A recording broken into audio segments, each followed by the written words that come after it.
அனைவருக்கும் வணக்கம் நண்பர்களே. நாம் இந்த பதிவில் பார்க்க போகிற ராசி விருச்சிகம் ராசி. செவ்வாய் பகவான ராசி அதிபதியாக கொண்ட இந்த விருச்சிக ராசிக்காரர்களுக்கு பிறந்திருக்கும் ஆடி மாதம் எந்த மாதிரியான பலன்கள் கொண்டு வந்திருக்கு, அது மட்டும் இல்லாமல் இப்போ சனி வக்ர பயிற்சி நடந்திருக்கு இல்லையா, சனியின் பார்வை உங்களது வாழ்க்கையில் எந்த மாதிரியான தாக்கத்தை ஏற்படுத்தும் அப்படிங்கிற எல்லா விஷயத்தையுமே நாம் இந்த பதிவில் பார்த்து தெரிஞ்சுக்கலாம்.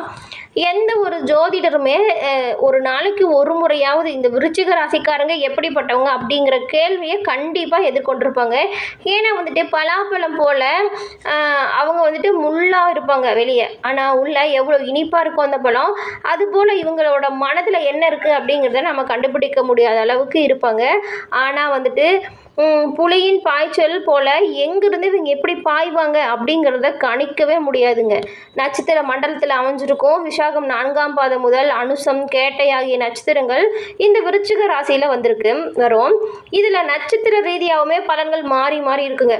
உதாரணத்துக்கு கேட்டையில் பிறந்தவங்க கோட்டை கட்டி வாழ்வாங்க அப்படிங்கிறது ஒரு வழக்கத்தில் இருக்குது. இருந்தாலும் கூட ராசின்னு பல குணாதிசயங்கள் இந்த எல்லா நட்சத்திரத்திற்குமே பொருந்துங்க, ஒரே மாதிரியாக தான் இருக்கும்.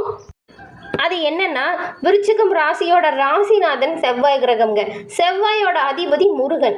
அதனால் விருச்சிக ராசிக்காரங்க முருகனை வழிபடுறது ரொம்பவும் அவசியம். அதுவும் திருச்செந்தூர் உள்பட அறுபடை வீடு இருக்கு இல்லையா, அங்கே எல்லாமே சென்று வழிபட்டால் இவங்களுக்கு கட்டாயம் அதிர்ஷ்டமலை கொட்டுங்க இவங்களோட வாழ்க்கையில். உங்களுக்கு முருகப்பெருமான் பிடிக்கும் என்றாலுமே இந்த வீடியோ பதிவின் கமெண்ட்டில் முருகனுக்கு போற்றி என 3 முறை பதிவிடவும் செய்யுங்க. முருகன் அது அருளால் இதுவரைக்கும் உங்களது வாழ்க்கையில் இருந்த கஷ்டங்கள் அனைத்தும் விலகும். சரி, வாங்க நம்ம விருச்சிகம் ராசிக்காரங்களை பற்றி ஃபஸ்ட்டு பார்த்துடலாம். புதிர் புலிகளாக விளங்கக்கூடியவங்க இந்த விருச்சிக ராசிக்காரங்க. இவங்களோட குணம் எப்படி இருக்கும் அப்படின்னு பார்த்தா, இவங்களோட வாழ்க்கையில் எல்லாத்துலேயுமே ரொம்பவும் தீவிரமாக இருப்பாங்க.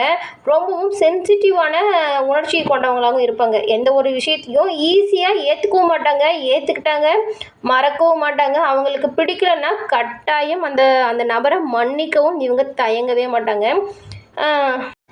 இவங்களுக்கு எதிராக இருக்கிறவங்க இவங்களுக்கு பிடிச்ச மாதிரி செயல் செஞ்சாங்களா கட்டாயம் ஏற்றுக்குவாங்க. பிடிக்கல அப்படின்னா அவங்கள வாழ்க்கையிலிருந்தே தூக்கி எறிஞ்சிருவாங்க அப்படின்னே சொல்லலாம். கட்டாயம் இந்த குணம் நிறைய விருச்சிக ராசிக்காரங்கிட்ட இருக்கும். ஆனால் இவங்க அவ்வளோ ஈஸியாக யாருக்கிட்டையும் போய் ஃப்ரெண்ட்ஷிப்பும் சேர மாட்டாங்க. ஏன்னா அது இவங்க இயல்பு. அவங்க யார் என்னங்கிற மாதிரி பார்த்து இவங்க லைஃபுக்கு செட் ஆவாங்களா, அவங்க சரியானவங்களா, இது எல்லாமே யோசிச்சுட்டு தான் ஒருத்தங்க கூட இவங்க நட்பையே அடுத்த கட்டத்துக்கு கொண்டு போவாங்க. கோபம், அன்பு, வேலை, கலைன்னு இவங்க எந்த ஒரு விஷயத்தை எடுத்தாலுமே அதில் ரொம்பவும் தீவிரமாக ஒரு அர்ப்பணிப்போடு அந்த செயலை செய்வாங்க. இவங்களை அந்த விஷயங்கள்லாம் அடிச்சுக்கவே முடியாது அப்படின்னு சொல்லலாங்க. அந்த அளவுக்கு அவங்க எடுத்து நடத்தக்கூடிய வேலையை வெகு விரைவாகவும் சிறப்பாகவும் செய்யணுங்கிற விஷயத்தில் ரொம்பவும் தீவிரம் காட்டுவாங்க. இவங்க இலக்கில் அடையிறாங்க இல்லையா, அதுக்காகவே ரொம்பவும் கடினமாக உழைக்கக்கூடிய குணம் இவங்ககிட்ட இருக்கும். அவங்க அவங்க மனசில் ஏதோ ஒன்று சாதிக்கணும்னு முடிவு போட்டாங்களா கட்டாயம் அதை முடிக்காமல் அவங்க ரிலாக்ஸ் ஆகவே மாட்டாங்க. விருச்சிக ராசிக்காரங்க கிட்ட படைப்பாற்றல் அப்படிங்கிறது அதிகமாக இருக்குங்க. இதனாலேயே கலை, இசை இல்லைன்னா எழுத்து போன்ற படைப்பு இந்த மாதிரியான இந்த விஷயத்தில் இவங்க முயற்சி செஞ்சாங்களா ரொம்பவும் சிறந்து விளங்க முடியும். விருச்சிக ராசிக்காரர்களுக்கு தெய்வ பலம் இருக்குங்க. வலுவான உள்ளுணர்வை கொண்டவங்களாகவும் எந்த ஒரு விஷயத்தையுமே புரிந்து கொள்ள எளிதில் புரிஞ்சுக்குவாங்க அப்படி சொல்லலாம். மற்றவங்களுக்காக புரிந்து கொள்றது வேணால் தாமதமாகுங்க. எதிரிகளோட செயல்பாடுகளை இவங்களாம் முதல்லையே கணிச்சிடுவாங்க. இந்த செயல் செய்கிறோம், இவங்க இதை தான் செய்வாங்க அப்படிங்கிறது எல்லாமே தெளிவாக இவங்களுக்கு தெரியும் இந்த விருச்சிக ராசிக்காரங்களுக்கு. இப்போ சொன்னது எல்லாமே விருச்சிக ராசியோட சில பொதுவான குணம் தாங்க. மற்றபடி விருச்சிக ராசிக்காரர்களுக்கு இந்த குணம் தான் இருக்கும் அப்படின்லாம் இல்லை. ஏன்னா ஒவ்வொருத்தருக்கும் அவங்களோட வாழ்க்கையில் தனித்துவமான திகழ்வாங்க. அவங்களோட சொந்த வாழ்க்கையில் தனிப்பட்ட குணாதிசயம் நிறைய மாறி இருக்கும். வாழ்க்கையோட சூழ்நிலை இவங்களை குணத்தோட மாற்றிருக்குங்க. இப்போ சொன்ன குணம் விருச்சிக ராசி குணம் தாங்க. ஆனால் சொந்த வாழ்க்கையில் ஏற்படும் இன்பம் துன்பம் இருக்கு இல்லையா, அதில் நிறைய அடிபட்டு இவங்களோட குணம் நிறைய மாறி இருக்கும். வாழ்க்கை சூழ்நிலை இவங்களோட குணத்தை மாற்றிருக்குங்க. ஆனால் பெரும்பாலான விருச்சிக ராசிக்காரங்க கிட்ட இந்த குணம் இருக்கும். மேலும் இந்த பதிவு பார்த்துட்டு இருக்க நீங்கள் விருச்சிக ராசிக்காரங்களான்னு அதை கமெண்ட்டில் சொல்லுங்கள். எந்த மாதிரியான குணம் நாங்கள் சொன்னதில் உங்களுக்கு இருக்குது அப்படின்னு நாங்களும் தெரிஞ்சுக்கிறோம்.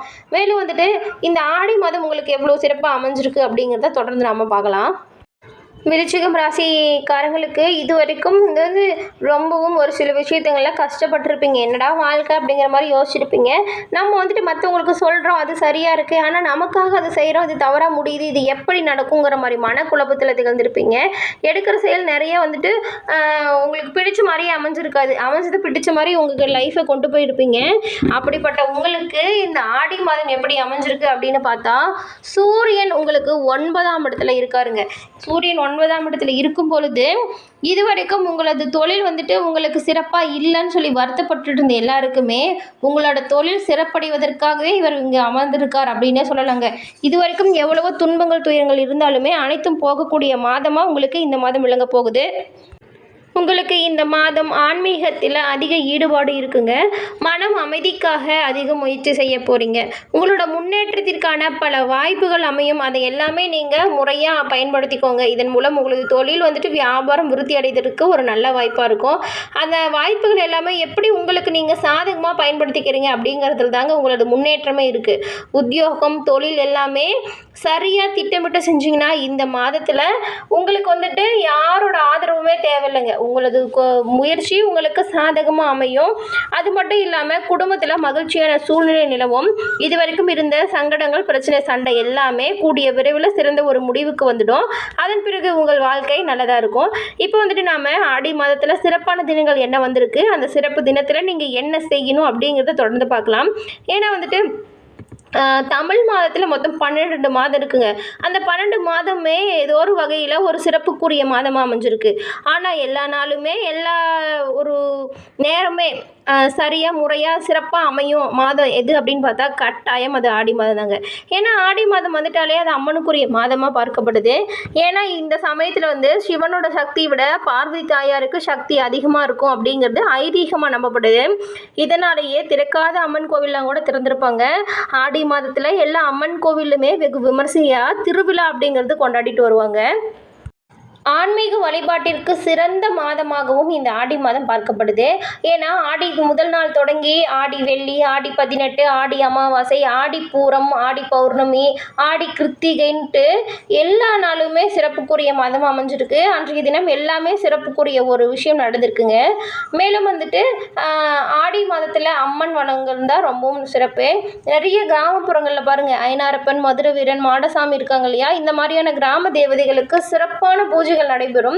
இந்த மாதம் வந்துட்டு எல்லாருக்குமே ரொம்பவும் ஒரு ஆடி மாதம் அப்படின்னு சொன்னாவே நமக்கு தெரியலையா, ஆடி ஆஃபர்லாம் போட்டிருப்பாங்க, கடையில் துணியெலாம் எடுக்கலாம் அப்படிங்கிற மாதிரியான தான் ஒரு சிலருக்குலாம் வந்துட்டு ஆடி மாதம்னாவே ஞாபகம் வரும். ஆனால் ஆடி மாதத்தில் இவ்வளோ சிறப்புகள் நிறைய இருக்குது அப்படிங்கிறது எத்தனை பேருக்கு தெரியும்? ஆடி மாதத்தை அடிப்படையாக வச்சு தான் நம்மளோட முன்னோர்கள் நிறைய சுப நிகழ்ச்சிகளை நடத்திட்டு வந்திருக்காங்க. ஆடியை பொதுவாக கற்கடக மாதம் அப்படின்னு சொல்லுவாங்க. அது ஏன்னா மாதங்களை பொறுத்த வரைக்கும் உத்தராயணயம் தட்சணையாயனயம்னு 2 பிரிவாக பிரித்து வச்சுருக்காங்க. இதில் தட்சணையாயனம்ங்கிறது புண்ணிய காலம். இதுதான் வந்துட்டு ஆடி மாதத்தில் துவங்குதுங்க. ஆடி முதல் மார்கழி வரைக்குமே இந்த காலம் நிலவும். தை முதல் ஆணி மாதம் வரை உத்தராயணயம்னு பிரிக்க வச்சுருக்காங்க நம்மளது முன்னோர்கள். அதாவது சூரிய பாவனை இயக்கத்தை வச்சுதாங்க இது இப்படி சொல்கிறாங்க. வடக்கு திசை கிழக்கு திசை வச்சு இதை வரையறுக்கிறாங்க. மேலும் ஆடி மாதத்தை சக்தி மாதம் அப்படின்னு சொல்லுவாங்க. ஏன்னா வந்துட்டு இந்த மாதத்தில் நம்மளோட முன்னோர்கள் ஒரு பழமொழி சொல்லியிருப்பாங்க, கேட்டிருக்கீங்களா? ஆடி பட்டம் தேடி விதை அப்படிங்கிற பழமொழி நம்ம வழக்கத்தில் இருக்குது. இந்த காலத்தில் முறையாக சரியாக மழை பெய்யும். இப்போ வந்துட்டு விதை விதைச்சா தை மாதம் அறுவடைக்கு சிறப்பான நாளாக அமையும் அப்படிங்கிறத கணக்கில் வச்சு தான் இவ்வளவு சிறப்பாக இந்த ஆடி மாதத்தை கொண்டாடுறாங்க. அது மட்டும் இல்லாமல் ஆறில் புது தண்ணி வரும். அதை வந்துட்டு வரவேற்கும் விதத்தில் ஆடிப்பெருக்குமே நாம் கொண்டாடிட்டு வரோம். ஆடி பௌர்ணமியில் நம்ம அம்மனுக்கு விரதம் இருந்து விளக்கேற்றி வழிபாடு செய்வதுமே சிறப்பாக இருக்கும். அம்மனுக்கு சர்க்கரை பொங்கல் நெய்வேத்தியம் பால் பாயாசம் வச்சு படைக்கிறது ரொம்பவும் நல்லது. ஆடி கிருத்திகை முருகனுக்கு உகந்த நாளாக பார்க்கப்படுதுங்க. ஏன்னா அன்றைய தினம் முருகன் கோவிலில் சிறப்பான வழிபாடு நடக்கும். அதெல்லாம் கலந்துக்கிறது ரொம்பவும் நல்லது அமையும். ஆடி வெள்ளி ஆடி செவ்வாய்க்கிழமையில் அம்மன் கோவிலுக்கு சென்று எலுமிச்சை பழ தீபம் ஏற்றி வழிபட்டால் நம்மளோட வாழ்க்கையில் இது வரைக்கும் இருந்த கஷ்டங்கள் விலகும் அப்படின்னு சொல்லப்படுது. ஞாபகம் வச்சுக்கோங்க, எலுமிச்சை பழ விளக்க வீட்டில் ஏற்றக்கூடாது ஒருபோதும். கோவிலில் தான் ஏற்றணும். குறிப்பாக கட்டாயம் இதை ஒன்று நீங்கள் செஞ்சே ஆகணுங்க. அது என்னென்னா ஆடி அமாவாசையில் உங்களோட முன்னோர்களுக்கு உங்களோட பித்திரு கடமைகளை கட்டாயம் செய்யணுங்க. இந்த 12 மாதமும் செய்யாத பலனை இந்த ஒரு மாதத்தில் செய்வதன் மூலம் நமக்கு கிடைக்கக்கூடும். ஏன்னா அவ்வளவு சிறப்புமிக்க மாதம் இந்த ஆடி அமாவாசை இந்த தினத்தில் வரும். மேலும் இந்த ஆடி அமாவாசையில் கட்டாயம் நம்ம பிதிர்கடமைகளை செஞ்சால் நம்மளோட வாழ்க்கை வளமானதை நம்ம மாற்றுவதற்கு ஒரு சிறப்பான வாய்ப்பை ஏற்படுத்தி கொடுக்குங்க. ஓகே ஃப்ரெண்ட்ஸ், இந்த பதிவில் கூறின கருத்துக்கள் உங்களுக்கு பயனுள்ளதாக அமைஞ்சிருக்கும்னு நினைக்கிறோம். இந்த பதிவு உங்களுக்கு பிடிச்சிருந்தால் லைக் பண்ணுங்கள், ஷேர் பண்ணுங்கள், கமெண்ட் பண்ணுங்கள். நம்மளோட சேனலை இப்போ தான் நீங்கள் ஃபர்ஸ்ட் டைம் பார்க்குறீங்கன்னா சப்ஸ்கிரைப் பண்ணி வச்சு கூட வர பெல் ஐக்கானை கிளிக் பண்ணி வச்சுக்கோங்க. ஏன்னா வந்துட்டு பல பயனுள்ள தகவலுமே உங்களுக்கு உடனுக்குடன் நோட்டிஃபிகேஷன் மூலம் வந்தடையும் என்பதை நாங்கள் தெரிவிச்சுக்கிறோம். நன்றி நண்பர்களே, நன்றி, வணக்கம், வாழ்க வளமுடன்.